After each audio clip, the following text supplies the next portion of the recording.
morning বন্ধু বান্ধৱীসকল কি খবৰ আপোনালোকৰ সকলোৰে ভালনে ইমান গৰম পৰিছে আজি এটি অন্য এটা ব্লগ লৈ আপোনালোকক স্বাগতম জনাইছো আৰু আজি মই অলপ সোনকালে উঠি গলো কাৰণ যেহেতু মানে মোৰ উঠোতে সদায় দেৰি হৈ যায় 11টা 12টা বাজে ৰাতিপুৱা আজি মোৰ মানে কি আমাৰ নতুন নামৰ ৰিহাৰ্সাল হ'ব গতিকে ইফালে কিছুমান আহি পালে আৰু কিছুমান আহিব মানে বাকি আছে এতিয়াও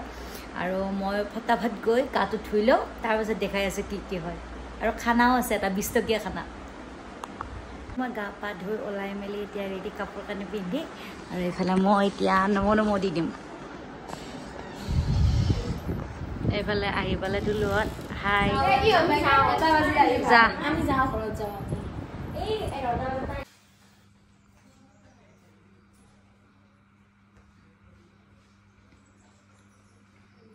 কিবা এটা কৈ দিয়া আকৌ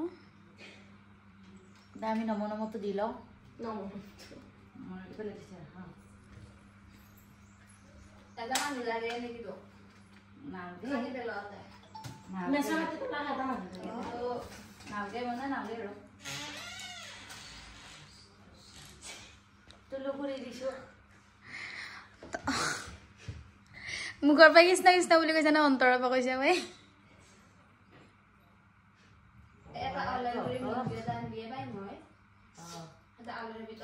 কষ্ট কাহিল গাড়ী গাড়ী আহিছো আমি নামৰি আছলো এতিয়া বা হেতৰ ঘৰত পানী আছে না নাই নিলাকি পানী নাই আৰে তাই ৰস পেনটো দেখে কি হৈছে অৱস্থা নাই পানী থাকিব লাগে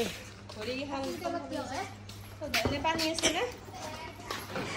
যদি সের জয় কর ঘোড়া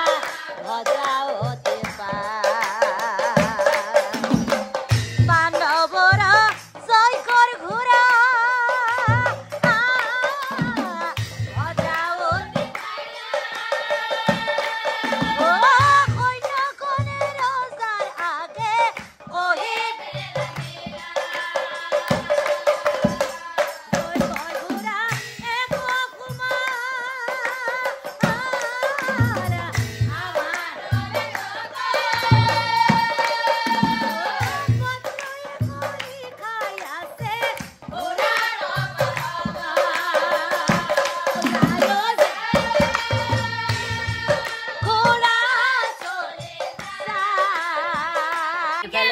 দিছে আমাক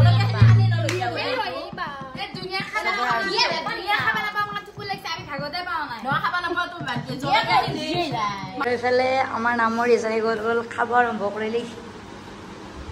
কি খাইছা আন্দা আৰু কি আছে দালি মাটি দালি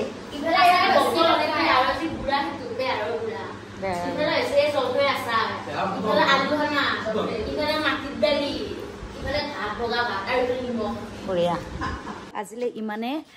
গতিকে বহুত ভাল লাগিলে দিনটো বহুত ব্যস্ততাৰ মাজত গুচি গ'ল যিহেতু নামৰ ৰিহাৰ্সাল আছিলে নতুন নামৰ গতিকে ভাল লাগিলে আৰু এতিয়া ভাইটি দুটা আহিছে বাকী মাতিও বাকী কক